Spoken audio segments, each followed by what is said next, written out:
ரயில்களில் சாமானியர்கள் பயணிக்கும் பொது பெட்டிகள் எண்ணிக்கை போதிய அளவில் உள்ளதா என்றும் பிற ரயில் பெட்டிகளுடன் ஒப்பிடும்போது பொது பெட்டிகளில் உள்ள வசதிகள் என்ன என்பது குறித்தும் மக்கள் குரல் பகுதியில் எழுப்பப்பட்ட கேள்விகளுக்கு சேலம் மக்கள் தெரிவித்த கருத்துக்களை பார்க்கலாம். போக்குவரத்துக்கு சௌகரியமில்லாத இருக்கு. ஈவன் பார்த்தீங்கன்னா இப்போ கழிவறையில் கூட நிற்கக்கூடிய ஒரு சூழ்நிலைக்கு ஆளாக்கப்படுறாங்க. அதனால அது பொது பெட்டிகளில் இன்னும் கூடுதலான பெட்டிகளை மத்திய அரசும் ரயில்வே துறையும் சேர்ந்து இணைச்சி பண்ணாங்களா. அன்றாட போக்குவரத்துக்கு போகக்கூடிய கூலி ஆட்கள் நிறைய பேர் அன்றாடம் பயணிக்கிறாங்க.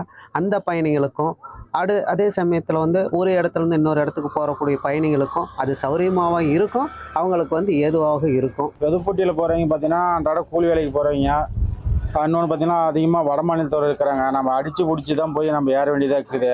அப்போ பார்த்தீங்களா லேடிஸோடு போகிறவங்கெல்லாம் பார்த்தீங்கன்னா பாத்ரூம் கூட போக முடியல. ஏன்னா அங்கேயுமே ஒரு 10 பேர் நின்றுட்டு தான் இருக்கிறாங்க. நின்றுட்டு போகிறதுக்கே சிரமமாக இருக்குது. மத்திய அரசு இந்த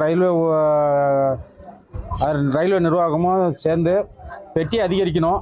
இல்லது இருக்கிற பெட்டியில் பொது பெட்டி இன்னும் கொஞ்சம் நாலு சேர்த்தனா பரவாயில்ல, நல்லதாக இருக்கும். ரொம்ப சிரமமாக இருக்குதுங்க. பொது பெட்டி இன்னும் கொஞ்சம் அதிகப்படுத்தலாம். இன்னொன்று பார்த்தீங்கன்னா ரிசர்வில் இருக்கிற வசதிகள் இந்த பெட்டியில் இல்லை. அது மட்டும் இல்லாத உட்கார முடியாத இருக்கிற கூட்ட நெரிசலில் பாத்ரூமில் நின்றுட்டு போகிறதும் படிக்கட்டில் நின்றுட்டு போகிறதும் வட மாநிலத்தவர்கள் இருக்கிற பிரச்சனை.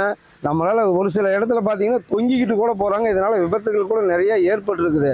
அந்த கருத்தின் அடிப்படையில் பார்க்க போனால் இன்னும் கொஞ்சம் பெட்டிகளை அதிகப்படுத்தி மக்கள் போக்குவரத்துக்கு உண்டான உள்ள வசதிகளை செஞ்சு கொடுத்து அந்த பாத்ரூம் வசதிகளை ரெடி பண்ணி கொடுத்தாங்கன்னா நல்லா இருக்கும். பொதுமக்கள் சென்ட்ரல் பெட்டி ஏறும் அவங்களுக்குன்னு ஒதுக்கி வச்ச மாதிரி பெட்டி ஒன்று இன்ஜின் பக்கத்துலையோ லாஸ்ட்லேயே இருக்குது. ஏறும்போது படியிலும் பயணங்கள்லாம் வேலைக்கு வெட்டிக்கு போயிட்டு கூலி கஷ்டப்படுறாங்க. படியில் உட்காடுறாங்க, பாத்ரூம்லையும் கூட்டம் நிற்குது. வசதிகள் ரொம்ப கஷ்டமாக இருக்கிறதுனால தான் அதிகம் நெரிசல் அதிகம். ஒரு 3 படி 4 படி இணைச்சா மக்கள் வசதிகள் நல்லா இருக்கும், எல்லாம் அடக்கமாக இருக்கும். இல்லைன்னா ரம்பி போய் வெளியே வர மாதிரி இருக்கும். தவறுகள் துவக்கத்திலேயே அலுப்பு வேலைக்கு போயிட்டு வந்த அலுப்புலேயே தவறுகள் உழுவுறது இதுதான் காரணங்கள், வேற எந்த காரணங்கள் இல்லை. மக்கள் குரல் பகுதியில் சேலம் மக்கள் தெரிவித்த கருத்துக்களை பார்த்தோம். இனி செல்லும் இடமெல்லாம் செய்தி. தந்தை டிவியின் வாட்ஸ்அப் சேனலை ஃபாலோ பண்ணினா செல்ல இருக்கும் இடமெல்லாம் செய்தி. இதோ QR கோட் இப்பவே ஸ்கேன் பண்ணுங்க, ஃபாலோ பண்ணுங்க.